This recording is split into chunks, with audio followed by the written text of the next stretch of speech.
9 citations. Thème, art. 1. Pour moi, je veux une œuvre d'art où rien ne soit accordé par avance, devant laquelle chacun reste libre de protester. André Gide. Cette citation d'André Gide met en avant l'idée que dans une œuvre d'art, que ce soit un livre, un tableau, une pièce de théâtre, etc., rien ne devrait être imposé ou accepté d'avance.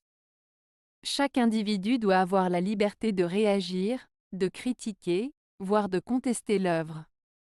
En d'autres termes, l'art doit susciter la réflexion, la diversité des opinions et ne pas être figé dans une interprétation unique.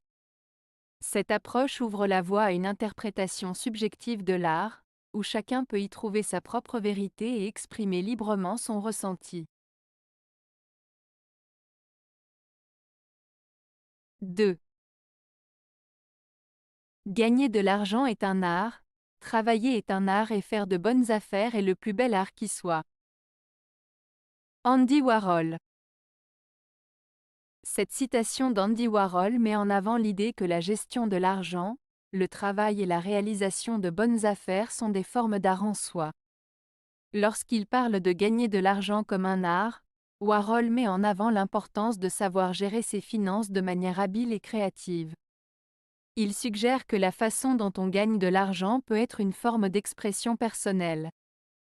Ensuite, en évoquant le travail comme un art, Warhol souligne l'importance de la passion, de la créativité et de l'engagement que l'on met dans nos activités professionnelles. Il invite à considérer le travail comme une forme d'expression de soi et à y apporter une touche artistique. Enfin, Warhol affirme que faire de bonnes affaires est le plus bel art qui soit. Il met en avant l'aspect stratégique, la capacité à négocier et à saisir les opportunités pour conclure des transactions avantageuses. Selon lui, réussir dans le domaine des affaires demande des compétences spécifiques et un sens aigu de l'opportunité. En résumé, Andy Warhol souligne que la gestion de l'argent, le travail et les affaires peuvent être des formes d'art qui nécessitent créativité, engagement et habileté pour être menées avec succès. 3. L'art antique avait divinisé la nature, l'art moderne l'a humanisé. Émile Zola. Cette citation d'Émile Zola, l'art antique avait divinisé la nature, l'art moderne l'a humanisé, fait référence à l'évolution de l'art à travers les époques. Dans l'art antique, les artistes considéraient la nature comme divine, parfaite et sacrée, et cherchaient à la reproduire de manière idéalisée. En revanche, dans l'art moderne, les artistes ont adopté une approche plus réaliste et humaine, montrant la nature telle qu'elle est réellement, avec ses imperfections et ses aspects plus terre-à-terre.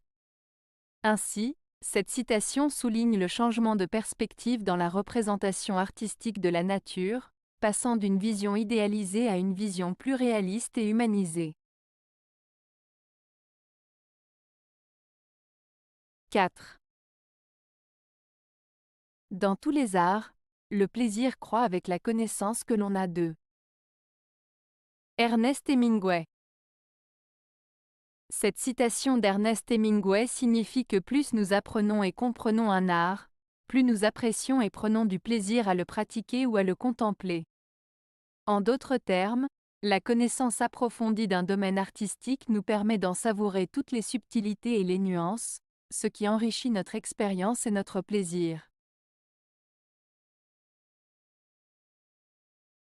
5. Afin qu'un ouvrage soit véritablement beau, il faut que l'auteur s'y oublie, et me permette de l'oublier. Fénelon. Cette citation de Fénelon met en avant l'idée que pour qu'une œuvre soit vraiment belle, l'auteur doit se mettre en retrait et laisser parler son travail. En d'autres termes, l'auteur doit laisser parler son œuvre sans se mettre en avant, afin que le lecteur puisse s'y plonger pleinement, sans être distrait par la personnalité de l'auteur. Cela signifie que la beauté de l'œuvre réside dans sa capacité à toucher le lecteur de manière authentique et profonde, sans que l'auteur n'interfère avec son propre ego. 6. Il est rare qu'une œuvre d'art soulève quelque animosité sans exciter d'autre part quelque sympathie. George Sand. Cette citation de George Sand signifie que lorsqu'une œuvre d'art suscite des opinions négatives chez certaines personnes, elle suscite en même temps des sentiments positifs chez d'autres. En d'autres termes, une œuvre artistique peut diviser les opinions, mais elle ne laisse généralement pas indifférent et provoque des réactions émotionnelles variées, qu'elles soient positives ou négatives. 7. Définir l'œuvre d'art, c'est lui substituer une convention. Georges Braque. Cette citation de Georges Braque, définir l'œuvre d'art, c'est lui substituer une convention, peut être interprétée de la manière suivante. L'art est une forme d'expression subjective et personnelle qui ne peut être limitée ou définie de manière stricte par des règles ou des conventions. En cherchant à définir une œuvre d'art, on risque de lui imposer des normes ou des critères préétablis qui pourraient restreindre sa signification ou sa valeur artistique. Ainsi, Braque suggère que l'art doit être apprécié pour ce qu'il est, sans chercher à le réduire à des conventions ou des définitions figées. Chaque œuvre d'art est unique et porte en elle sa propre essence et sa propre vérité, qui ne peut être entièrement capturée par des mots ou des concepts prédéfinis. 8.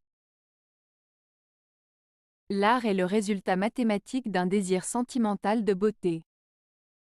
Oscar Wilde. Cette citation d'Oscar Wilde, l'art est le résultat mathématique d'un désir sentimental de beauté, signifie que dans la création artistique, il y a une combinaison entre des émotions profondes et un processus intellectuel plus rationnel.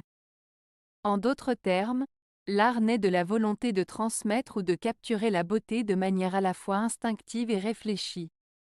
Wilde suggère ainsi que derrière chaque œuvre d'art se trouve un mélange complexe de passion et de technique, où les émotions et les calculs se rejoignent pour aboutir à une expression esthétique. 9. Tous les arts reposent sur deux principes, la réalité et l'idéalité. Franz Liszt. Dans cette citation de Franz Liszt, il explique que tous les arts sont basés sur deux principes fondamentaux, la réalité et l'idéalité. La réalité fait référence à ce qui est concret, tangible, observable dans le monde réel. C'est ce que les artistes observent, ressentent et expérimentent dans leur environnement et dans leur vie quotidienne. L'idéalité, quant à elle, se réfère à ce qui est idéal, imaginaire, idéalisé, souvent en contraste avec la réalité. C'est la capacité des artistes à transcender la réalité, à exprimer des émotions, des idées, des concepts qui vont au-delà de ce qui est simplement observable. Ainsi, Franz Liszt souligne l'importance pour les artistes d'équilibrer ces deux aspects, s'inspirer de la réalité tout en la transcendant pour atteindre des niveaux plus élevés de création artistique. Avez-vous aimé la vidéo? Si oui, mettez un pouce vers le haut. Cela aidera la chaîne et aidera les autres à la trouver. Nous ajoutons plusieurs nouvelles vidéos quotidiennement. Abonnez-vous pour ne rien manquer.